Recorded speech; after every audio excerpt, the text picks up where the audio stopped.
Okay, so let's just do a quick recap of last week. Last week we were looking at crime prevention through environmental design. Now this is a what you call an environmental approach to crime prevention, and what it tries to do is address the physical environments in which crime occurs. Okay, so this is a little bit more, I suppose. Look, I can't find the right word for it right now, but you can see how it's similar but different to situational crime prevention, which is concerned a bit more abstractly about the situations in which crime occurs. Um, Environmental design prevention is going to look at the physical spaces and environments, but also not just like the physical layout, like the shape of a building and stuff, but also how people relate to that space. And I think that that's an important thing to take away is how people relate to the physical environment in which crime might occur. So, two of the big picture concepts to think about are natural surveillance and defensible spaces. Okay, so defensible spaces is referring to basically, a public or private space that communicates to a would-be offender that people live here, people are invested in this place, they have a sense of ownership and belonging. So don't mess around here because people care about this space. Natural surveillance is referring to how spaces can be designed so that when people are going about their daily business and walking through the space and all of that sort of thing, they can function as informal social control, natural surveillance. They have eyes on the street, right? Now, don't forget that Assessment 1 is coming up, and in case you didn't get my announcement earlier this week, I've decided to push back the due date to the 8th of September instead of the 1st. Why am I doing this? Basically, this week's topic is one of the options that you can choose um, for writing your critical account. And I thought that it was a bit much if people wanted to do this topic. Um, they would be disadvantaged by the fact that the assessment was due at the end of the week and they wouldn't have had as much time to process all the information and stuff. So that's what I've done. So it's due on the 8th of September. So you've got a little bit more time to get through this. Now, don't forget you need to demonstrate in this essay why the crime prevention strategy that you have chosen to focus on is the best one for that case study, for the King's Cross shooting incident. Now, something to keep in mind is I've had a few students asking me, you know, um, they're sort of concerned about definitions and such, right? Do I do this form of prevention? Do I do a subtype of this prevention and so on? Um, the most important thing, as far as I'm concerned, with this assessment is you should be linking the prevention um, approach that you've chosen to the case study and explaining those connections, right? So, whether you focus on social prevention as a broad thing, for example, or developmental approaches to prevention as a specific form of social prevention, or that's just one example. If this applies to all the other approaches as well. Um, I'm not too stressed about that as long as you've sort of clearly explained what you mean by that approach and you've supported it with references and all of that stuff. Don't lose too much sleep and spend too much time on that part, because the key to this assessment is you explaining the connections between your prevention approach and the case study and why your chosen approach is going to be the most appropriate, how it could have resulted in a better outcome, and so on and so on. Now, in this week's lecture, we're looking at preventive and community policing. So we're going to look at preventive policing, community, and we're going to look at a little bit of third-party policing as well. There are some more specific forms like hotspot policing and all of that.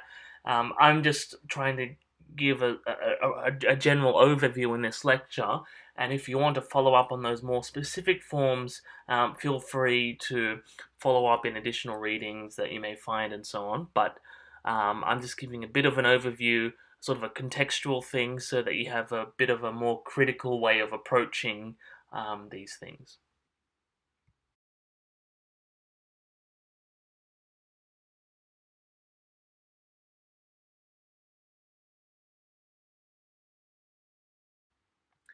Okay, so based on this week's two readings, um, let's take stock of a few points.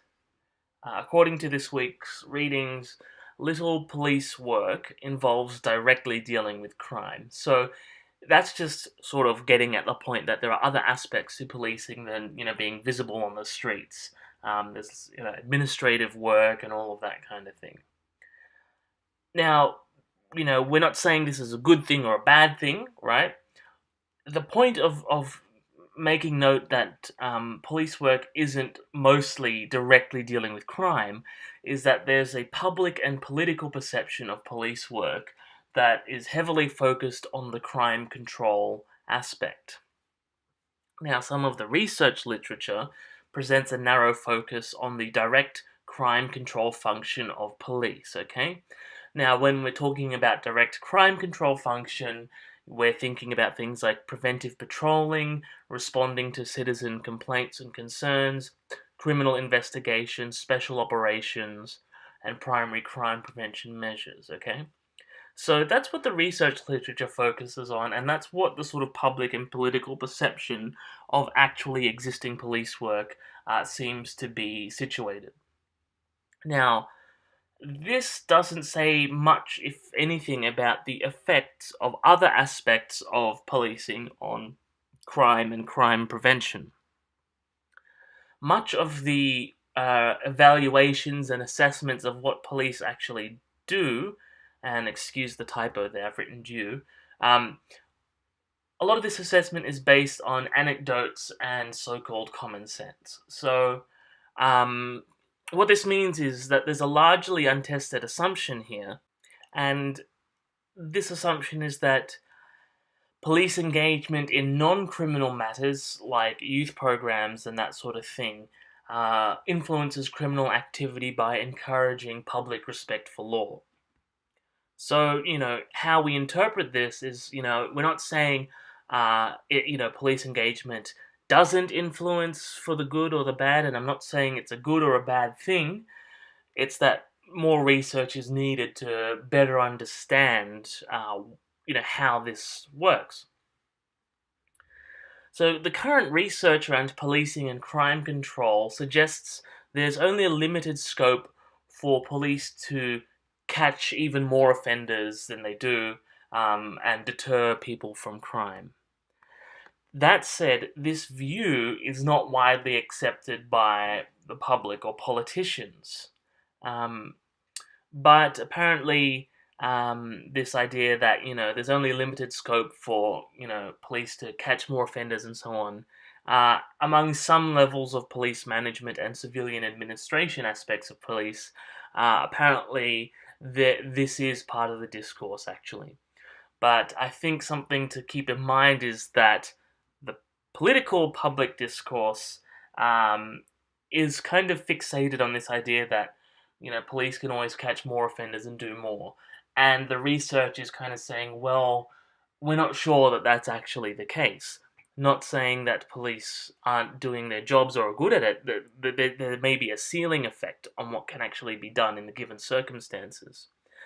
Now, some researchers are arguing that these findings are due to poor implementation of strategies or poor evaluation and measurement techniques.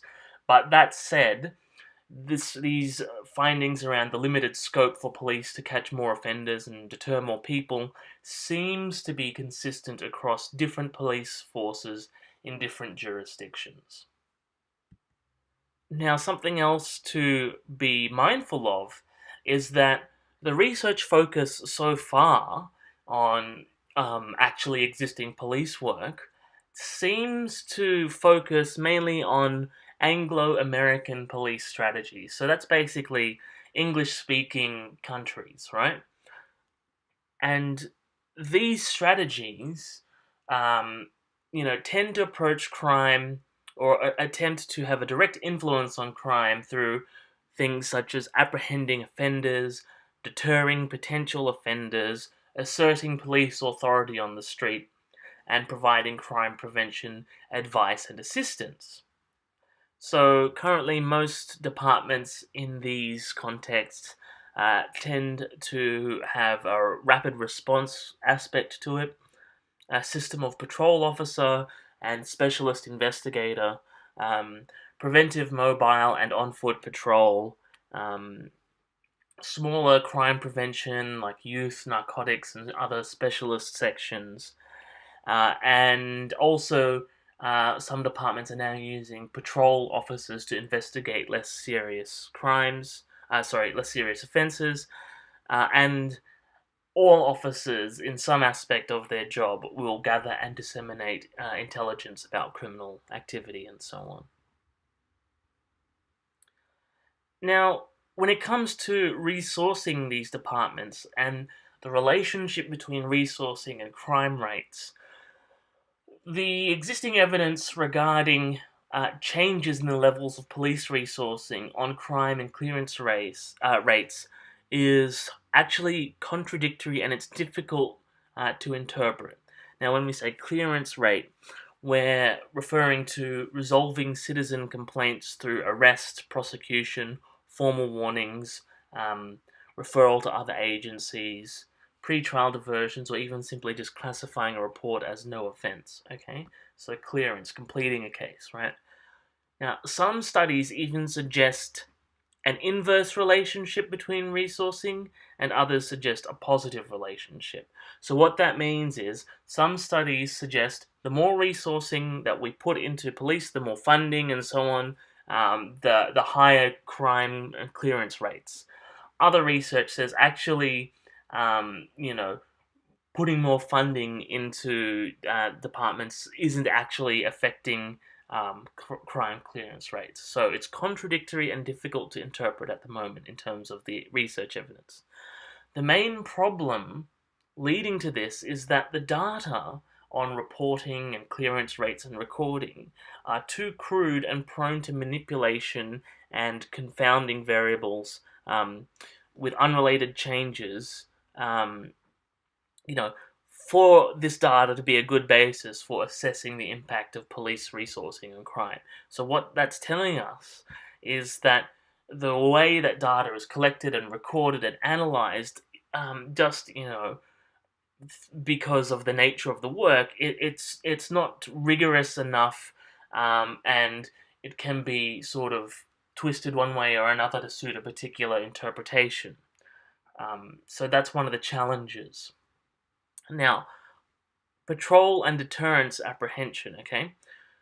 The research around this and around police effectiveness tends to focus on patrol work, okay? And this patrolling work functions as a symbolic representation of real police work, at least to the public and the sort of political discourse, okay? There are two types. There's response to calls from the public, and then there's preventive patrol. Let's have a look at preventive patrol here, because we're talking about crime prevention. There are several forms of preventive patrol. Some include things like random motor patrol, so that's where officers are free to basically jump in the car and sort of, drive around within a broadly defined area. You have directed patrol, so it's targeting a specific area, a specific type of offense, or specific offenders. There's foot patrol, so they're just walking around a particular area. This also serves a community contact function because they can walk up to people and have a chat. You have aggressive or saturation patrolling, so concentrating, and there's another shocking typo in the slide, I apologize. Saturation patrolling, so we're talking about concentrating resources on certain offence types and offenders. So maybe there's a particular event. You may have seen as ads police are targeting drink driving over the long weekend, that kind of thing. And of course, there are other variations, but hopefully, you're getting a sense of what preventive patrol is kind of comprised of and what the logic is. So, what does the research literature say about patrol work? It's sort of suggesting that the impact of patrol work on crime is actually a bit limited. Some research concludes that intensive patrolling correlates with reduced reported crime levels at night, but not during the day. Other research has concluded that enhanced foot patrolling has no significant effect on actual or reported crime rates. Okay, so that said, let's not suddenly decide, oh, let's not bother with patrolling. It doesn't do anything. Let's just give up. It's not really, that's not the interpretation here.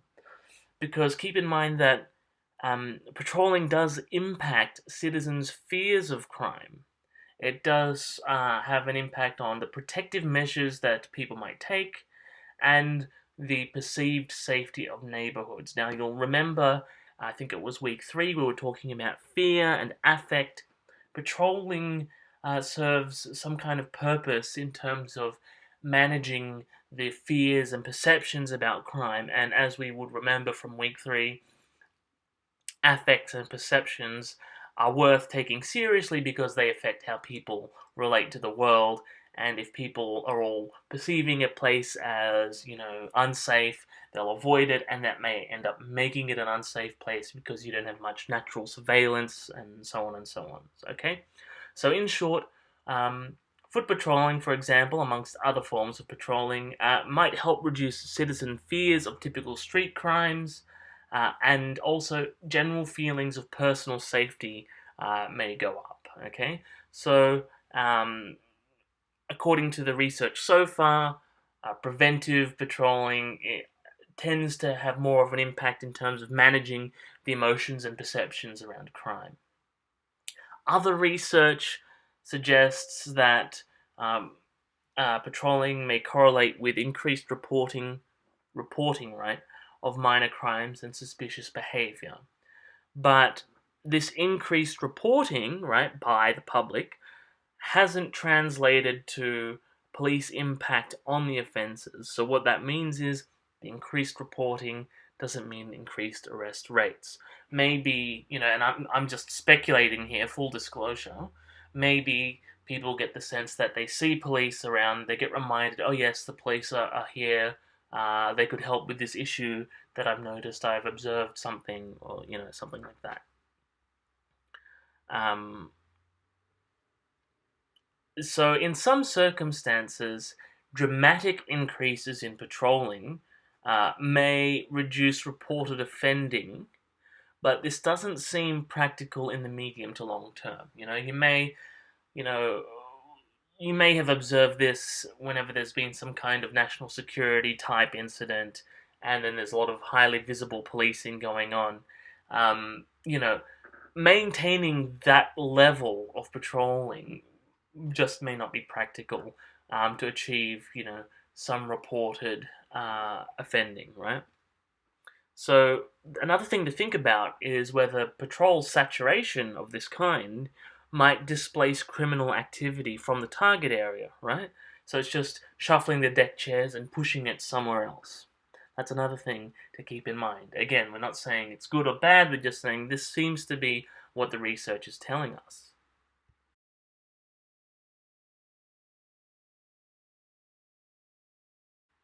Okay, so let's just have a think and reflect on, we've covered a lot of research findings so far.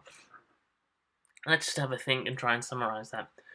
These results aren't that surprising because under ordinary conditions, when you think about it, police patrols are thinly spread and patrol officers spend only a portion of their time actually patrolling. There's other things that they need to do as part of that field work. Now, most offending, minor and serious, is likely to take place in private, not public, right? So, police patrolling in public, we're We're not going to have them just randomly walking into people's houses to prevent these crimes that occur in private. Now, when it comes to crimes committed in public, most of this offending tends to be committed quickly, without warning and without premeditation, right? So, it just happens quickly, and there often doesn't seem to be any precursor or like indication that it's about to happen. So as a result, interception rates tend to be low. Although there aren't many existing studies about this, uh, according to this week's readings, the estimates are about 0.6% to 1.7%.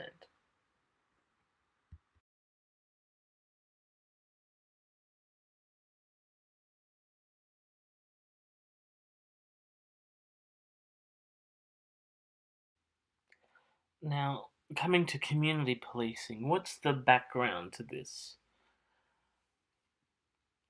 Research about the patrol and investigative strategies has produced some skepticism about the ability of police beyond managing crime prevention at the rhetorical level.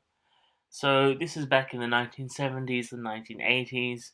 Police departments in the Anglo American sphere felt as though they were losing public support, they were being impacted by budget cuts, there were increased public demands for accountability, and there was also mounting political and legal criticism of how departments handled public demonstrations, their relationships with minorities and marginalized groups, and also backlash from community activists.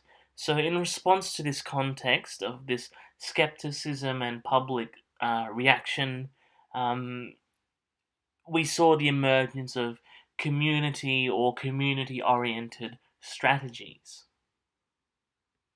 So, what is the concept here? Well, the thing is, different police departments do different things for different reasons, all in the name of community policing. So, it's this broad label, I guess, a broad brushstroke that gets applied to almost any development that's regarded as desirable and innovative by politicians and community groups and academics. Um, so it's become this kind of slippery term. But some of the recurring elements in the research literature and in emerging police practice about what is this thing community policing, well, some of the key elements seem to be that it's organized around community based crime prevention. Patrol activities become refocused on non emergency servicing, alright? So it's not just responding to some urgent call out kind of thing. There's increased accountability to local communities and decentralized command, right? So, in this sense, we come to this idea of the community as co producers of safety, right? Enlisting the community as co producers of safety and order with a view to assisting crime prevention and the apprehension and deterrence of offenders, right? The community can provide more information to help identify offenders, alert the police to trends and patterns, and help with the problem solving process. And at the community level, it's argued that communities are better able and more willing to act in their own defense. And ideally, marginalized groups within a given community are empowered by their incorporation into community police work and community development. So, not just, seeing the police as outsiders, but having a sort of a more functional, local on the ground relationship. Now, that said, there are some issues that get raised in the research literature about this. Advocates of community policing tend to rank crime control as a low priority and something for the longer term. Now, at first, this might seem sort of like, I don't know, nonsense, right? Like, how can crime control not be the core business of this preventive community policing? But for those who are sort of puzzled by this, just have a think about how community policing and the context from which it emerged was also responding to the relationship between community and police, right? So, a lot of advocates for community policing are trying to develop better relationships between the police and the community, and that's how the crime control aspect, can become less of a priority. Now, another issue is that it's almost impossible to trace empirical links between broad changes brought about by community policing and changes in local or national crime data in a constantly changing social and political context. Okay, so it's a difficult thing to measure with any precision. Um, and also, community policing itself is kind of changeable as a concept or a practice. It's a bit slippery. Um, the idea changes alongside with fragmentary developments, which means that a program is partly implemented, and then we move on to a sort of a new point of view and start implementing another program and that sort of thing. So comparison between programs becomes difficult because each one is quite different and operating in a different context. So as a result, there are a few taken for granted. Sorry, let me rephrase that. As a result, some of the ideas and assumptions underlying community policing are very taken for granted, right? It's just kind of assumed without any firm backing behind it.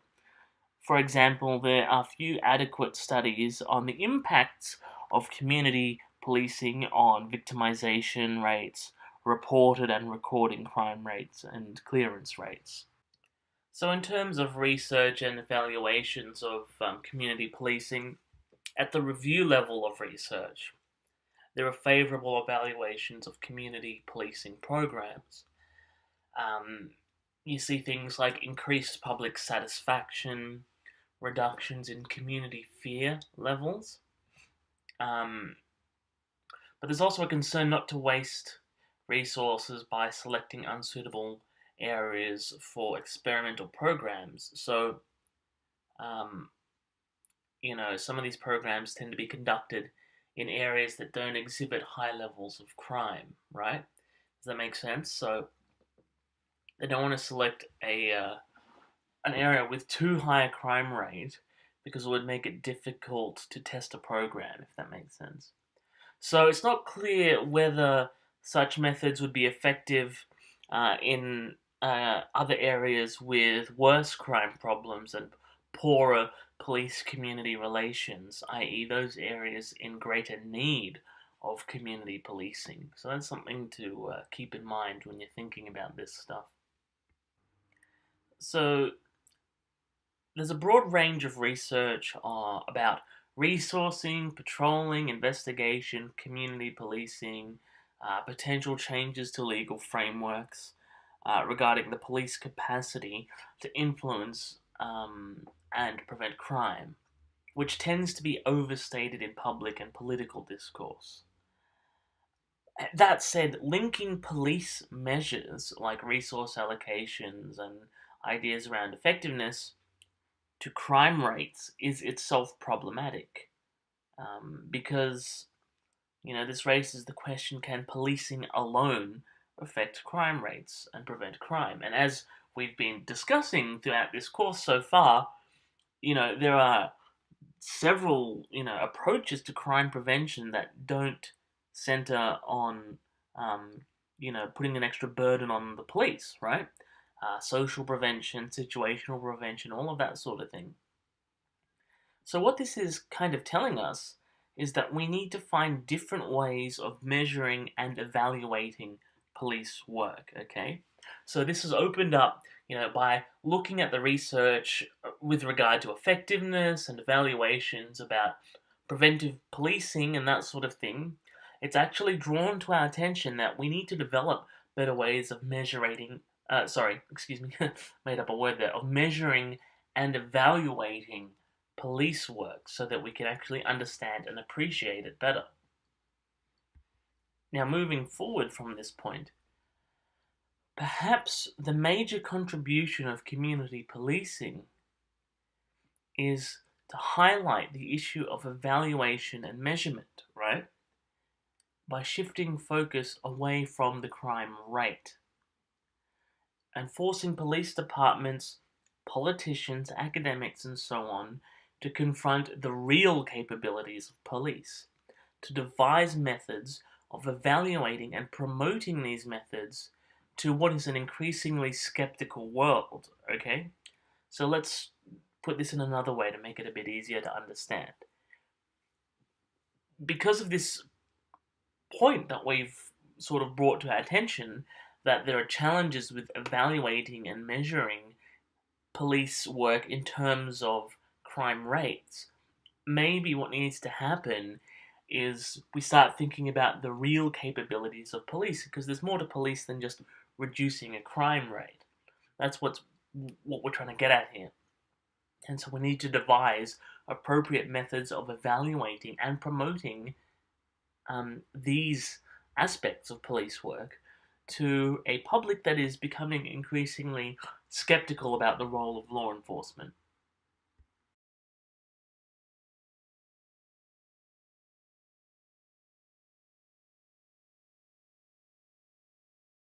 So, just briefly, third party policing. What's that about? Third party policing refers to police efforts to persuade or coerce non offending persons to take actions outside of their usual activities.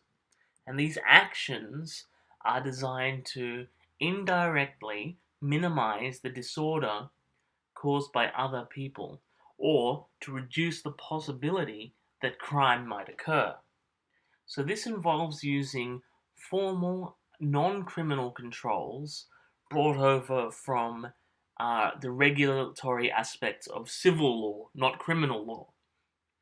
The ultimate target of police action remains a population of actual and potential offenders, but the proximate target of third party policing is an intermediate class of non offending persons, thought to have some power over the offender's primary environment. So, one way to kind of relate this back to what we've been talking about, you'll remember there was X modification to Felson's crime triangle and talked about the managers of places as part of that outer triangle, right? So we're trying to address that level and, trying to encourage or, perhaps coerce these social actors to take measures to prevent crime. So as a result, uh, we try to create a place guardianship, one that was previously absent, to decrease the opportunities for crime and disorder. So third party policing is defined and distinguished from problem oriented and community oriented policing by nature of the sources and the targets of coercive power. So, third party policing promotes individual action by capable guardians to produce collective benefits, okay? Capable guardianship, crime triangle. So, it's a middle ground between it's a middle ground between individual actions providing individual benefits and collective actions providing collective benefits. It's somewhere in between that. So, community and problem oriented policing, um, in that context, police take on this active uh, quasi enforcement managerial role on top of their established role as dispensers of expert prevention advice, right? Now, traditional enforcement and prevention methods then are augmented with some informal interventions by guardians with more consistent presence or influence in the lives or behaviors of targeted individuals. So, what this is saying is that this traditional enforcement role of the police um, is supplemented by guardianship from members of the community who have a sort of a more consistent and ongoing relationship with um, uh, potential offenders, right?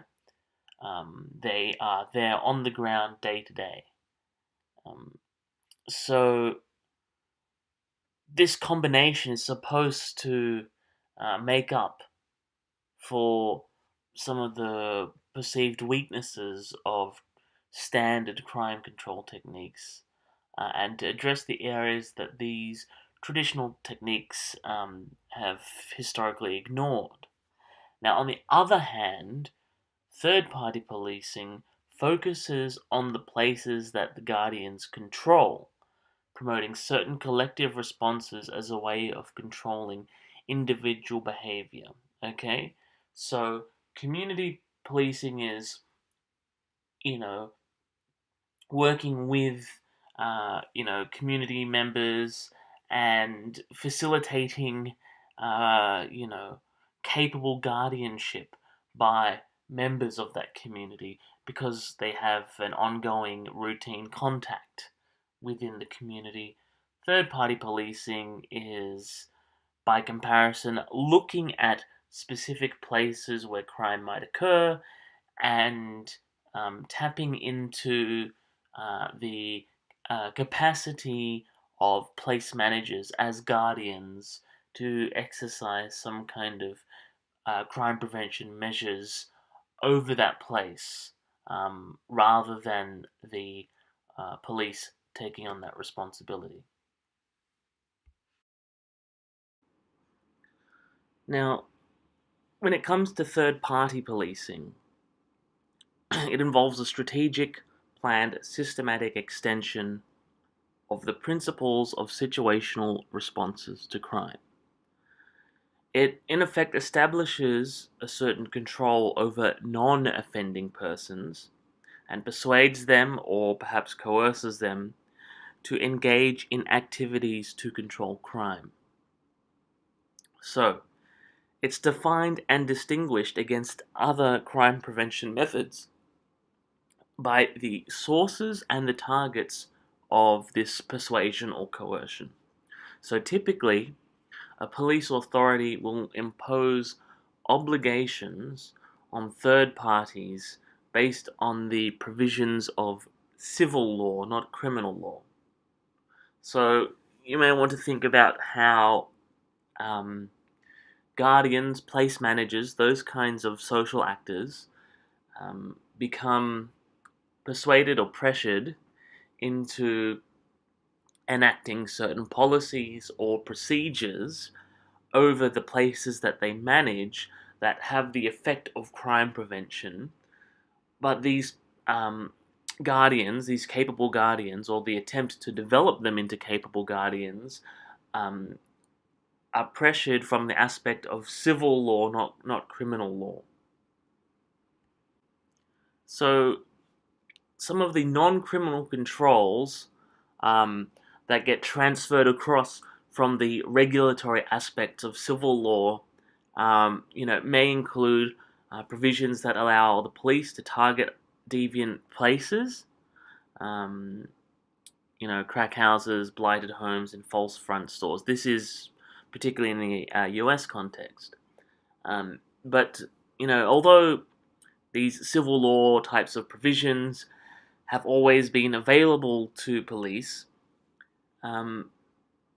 the emergence of problem solving approaches have sort of formalized and routinized this process of strategically expanding the boundaries of crime prevention responses. So it's about a more systematic application of existing ordinances from civil law as being the sort of essence of third party policing. Okay? So that third party aspect, you've got the potential offender on the one hand, you've got the police on the other, and the third party, the capable guardians or the place managers, through whom crime prevention is being enacted, not just out of their own sense of responsibility, but because certain obligations are being imposed upon them from a civil law perspective. Okay, now this slide is packed full of text, so I'm just going to try and get through the core of it here. So let's look at the case of US landlords to try and get a sense of some of the what you might call third-party mechanics. Mechanics meaning like some of the techniques and mechanisms through which this third-party policing approach is actually done. Certain regulations in civil law moderate the relationships between citizens, okay? That's the more general point. And then when we come to the landlord-tenant relationship, there are certain laws that govern how landlords and tenants relate to each other and interact with each other, right?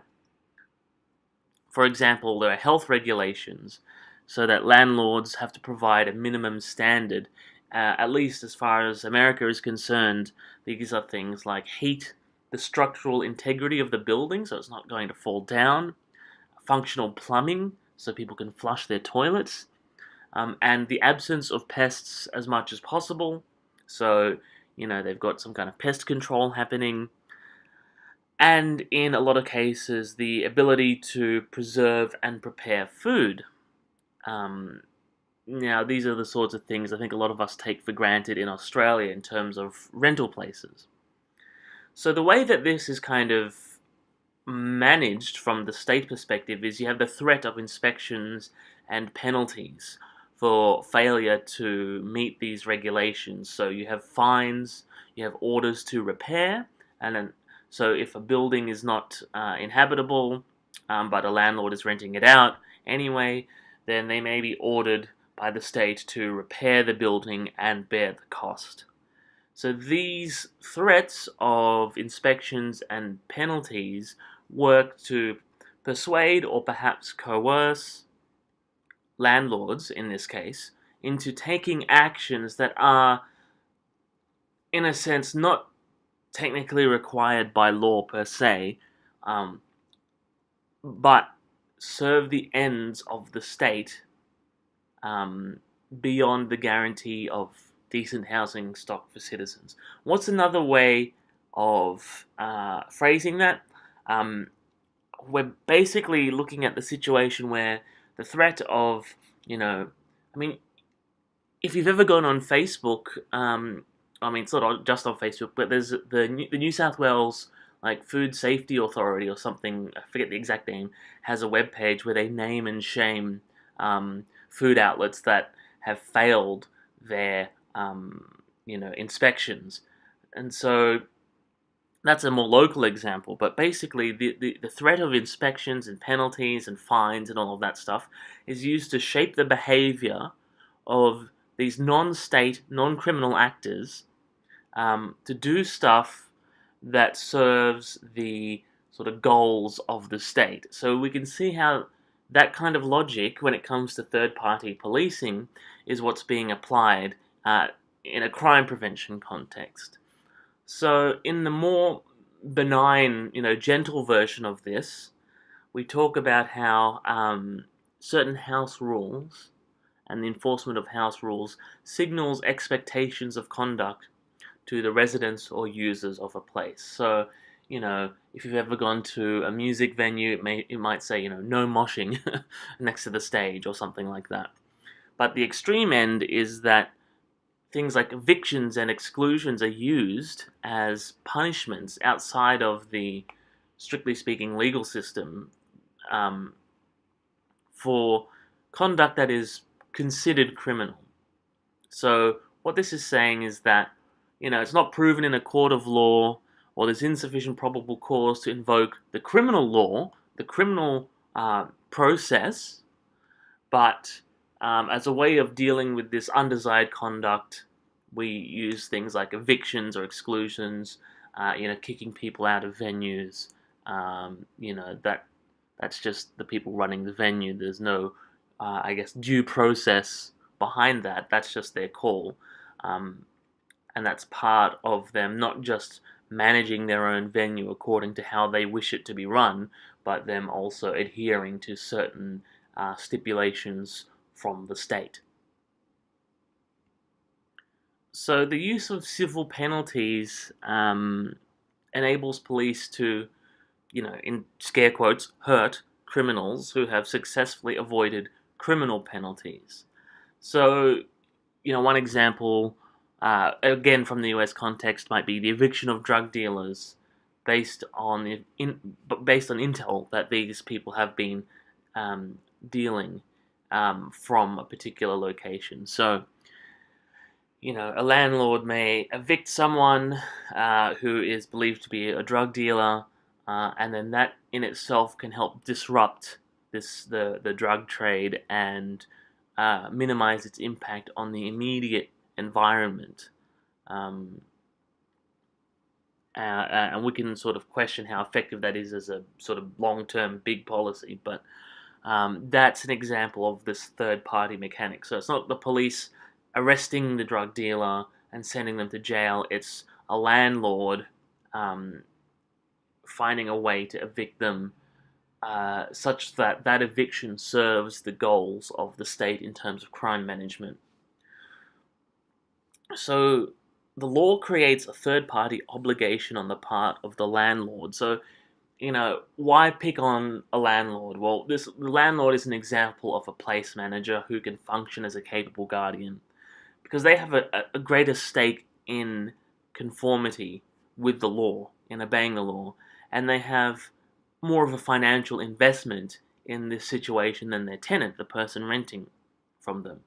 A landlord would lose income through their building being condemned, or if their property was seized as part of drug law enforcement. So, in this sense, third-party obligations, give these actors, these social actors, such as the capable guardians, the place managers, it gives them a motivation to actually do something about a situation. And in this sense, going back to the eviction of a drug dealer example, that will impose on drug dealers real penalties before having to actually go through the court procedure and due process. And sometimes this is done in place of having to go that far. Now, let's take a look at like an overview of what we've sort of talked about. We've kind of covered a lot of material here. But basically, the third-party policing is this sort of emerging or developing area of law.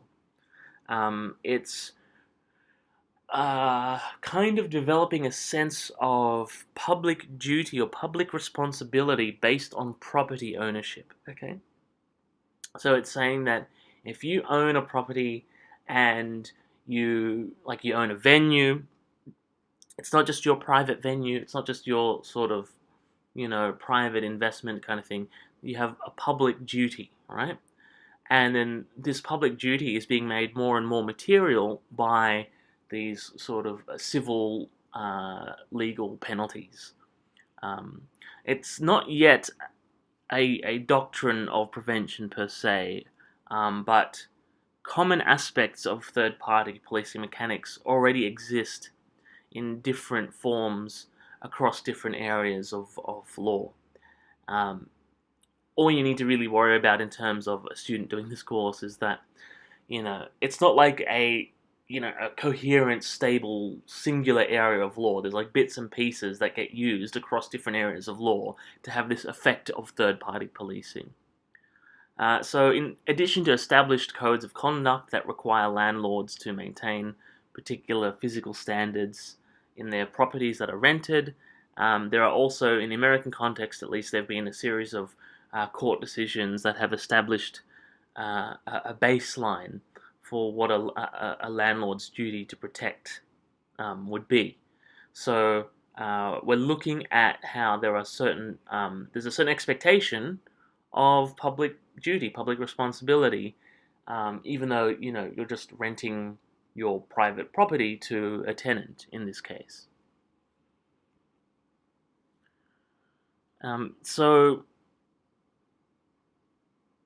I mean, I'm not going to read all of the details on this slide. You can have a look at that. But what you want to take away from this is that there's when it comes to third party policing as a prevention technique, we're talking about how place managers in particular have a sort of there's this developing sense that they have a public responsibility to the safety of their immediate neighborhood by virtue of their role as a place manager. And then as a place manager, through these the pressures or coercion of certain civil penalties, we're trying to shape those place managers into capable guardians. That's how I would interpret what's happening here. Place managers into capable guardians.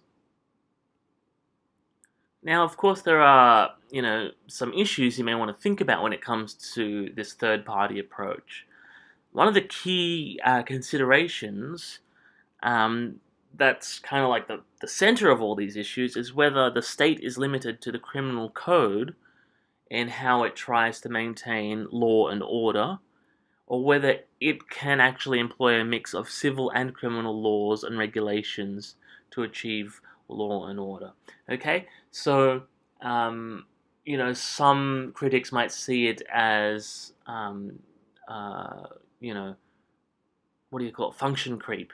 I can't remember the correct term for it right now, but basically saying that there's one view that says, well, in terms of creating a lawful, orderly environment for citizens, the state should only use the criminal law, the criminal code, and all this other sort of civil stuff, it shouldn't be used for these law and order purposes. So the criticism would be, well, this is the state's, I guess, social control kind of aspect spreading out into other aspects of law. And another thing to keep in mind is, as we mentioned earlier, that it's not a sort of a coherent singular doctrine. It's the aspects that create the effect of third-party policing are actually bits of law spread in different areas. So as long as that remains the case, that it's not a clearly articulated or developed doctrine, it remains vulnerable to people challenging it in court and to decisions that then restrict or overturn local attempts to create new forms of crime prevention and crime control. So where might these challenges come from? Well, there's the more straightforward challenge to any of the local ordinances that may be raised by a landlord or property management group. So in some contexts, there's been a collective backlash from an emerging property rights movement against the formal imposition of obligations. And then there's the possibility that there may be some police abuse of the concept, and this would likely take the form of an aggressive demand on property owners to extract an extra legal penalty against an innocent person who has been wrongly accused.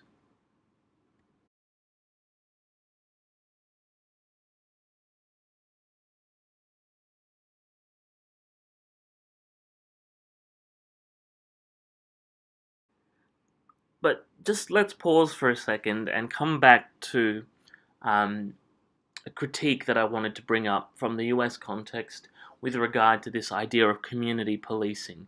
And it's something that I have, sort of been thinking about more broadly in terms of this idea of community. Now, one of the critiques is that community policing denotes nothing in particular. It's a vague term, basically. You have these connotations of positive values of community control and police escalation, right? So the critique is that, depending on the location and the community itself, community policing can sometimes function as this ideological framework to support broken windows policing, mass incarceration, and again, this is a US critique. It would support anti-black state violence by focusing on poorer, marginalized communities. Now, part of this critique also goes to the background of this idea of community policing. We recall that community policing emerged in response to social movements during the 1960s. Generations of state repression led to racial unrest, and police recognized the need for a change in tactics. And there was this desire for this sort of lost past, this perceived or real lost past of officer-friendly walking the beat, this kind of ideal vision. So reformers pushed the idea that increased community contact would therefore result in increased trust and goodwill. Now, critics of this are going to say that the idea of community policing presents what they've called a seductively democratic tone. That is, it sounds, inclusive and democratic, but it could actually result in very different outcomes. Now, this boils down to the very idea of community. Who makes up this community in community policing? Now, this is a more general sort of comment I have about the idea of community, is it gets thrown around, but as though we all kind of know what it means. But really, what is a community? Is it a bunch of people tied to space? Is everybody who lives in that place part of a community? So, you got to be careful with these slippery terms that we kind of take for granted. Now, the difficulty in pinpointing this idea of community, according to the critics of community policing, they're going to say, well, actually, it's not a coincidence that it's difficult to pinpoint, because at least among minority or marginalized communities, any sense of authentic communal feeling has been eroded over time by policing practices. What are some of these policing practices that have eroded this communal feeling? The use of informants. So you may have, if you've ever watched The Wire or those sorts of shows, you'll know that, you can't be a snitch. Snitching isn't good. That's because that erodes a sense of community. There's no trust. Some of these other practices also include ejecting people from public housing, for letting their partners who have drug convictions live with them, right? So ejecting a person, not because of anything they've done wrong, but ejecting them from public housing because their partner who has had a drug conviction is living with them. Now, another part of the critique is that there are competing visions of community, right? What version of community is actually are we trying to achieve? So in these marginalized communities, after these communal bonds are gone, critics are going to say that, well, the police insert themselves into this vacuum of uncertainty around the idea of community, and that this functions to help generate a new vision of community in the image and likeness of what the police in the area sort of perceive the ideal community to be. So, as a consequence, only those community groups that conform to the state's vision of law and order are therefore deemed legitimate. So, at least in the American context, you may have police-centered communities that revolve around events hosted by police, public forums. I've got a typo there. It says mental health, and social services and other key aspects of daily life may come to be mediated through police contact, yeah? So it's police involvement at a closer level of everyday life. And another part of the critique is that there is a need to engage what is called the subaltern, okay? Now the subaltern I'll get to what that means, just bear with me. So the vision of critics of, community policing as it is currently done, they're going to say that, well, true community policing means listening to at-risk youth, low-income single mothers, former prisoners, those groups of society or those groups in a community with the most consistent contact with the police and the legal and criminal justice system, who become viewed as permanent suspects. This is what we mean when we talk about the subaltern. That group of people who are stigmatized, held in a very negative view, disadvantaged, marginalized, and always in contact or at risk of contact with the criminal justice system. And it's about needing to understand more than most, right, about how this group of the subaltern, how they are affected by issues around race, discrimination, and policing practices, disproportionately more so than what you might want to call the mainstream community, because their lives and their physical bodies depend on understanding the role that race and discrimination play in their day-to-day experience. And so for the critics of community policing, they're going to say, well, if you omit that perspective, community policing discourse is impoverished. And so you can't make these institutional claims about more authentically democratic or community-based crime prevention and law enforcement if you are not bringing in those groups most affected by these practices. So let's have a summary of some of the key points we've talked about. I've covered a lot of material. This has been a pretty long lecture. As long as you get sort of the main general points, because this could probably be a whole course unto itself. Preventive policing may not have much impact on the actual crime rates, but preventive policing does help improve feelings of community safety and reduce fear, and we shouldn't discount that outcome, right? Community policing is a contested concept and it needs further refining. I think we all got that from the critique. But community policing engages the community as co-producers of safety.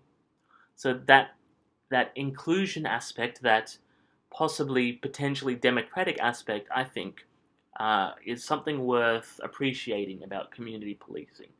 Now, that said, questions remain around who counts as part of the community and whose vision about community is enforced, right? And this is something that we should question and try and figure out. Now we come to third-party policing. That involves using civil provisions instead of criminal provisions to encourage or coerce certain citizens, such as place managers, to enact certain provisions in the interests of safety and crime prevention. But further research is needed to better evaluate and promote the key strengths and capacities of police work in terms of prevention to what is becoming an increasingly skeptical public. So these are like the really broad brushstroke main points from this week. So here are some questions and discussion points you might want to take on board. What does the literature say about the effectiveness of preventive policing and patrolling? What impact does preventive policing have on public affects around crime? How does community policing differ from social crime prevention? What might be some criticisms of community policing from the perspective of marginalized communities? And what does the research literature suggest about how we might rethink the role of policing? For example, if their crime prevention role is actually limited, what strengths should we be then emphasizing? And how can community and police relationships be improved or restored? Now, moving on to next week, we're looking at planning and crime prevention partnerships. Okay, so you've got the 2 readings listed there. Something to think about while you're going through this material. You may want to think, well, which actors, state, police, or community, should be involved in crime prevention partnerships? How should these partnerships be organized and managed? And how do prevention partnerships relate to the other frameworks that we've covered this semester. Social prevention, situational, environmental design, and so on.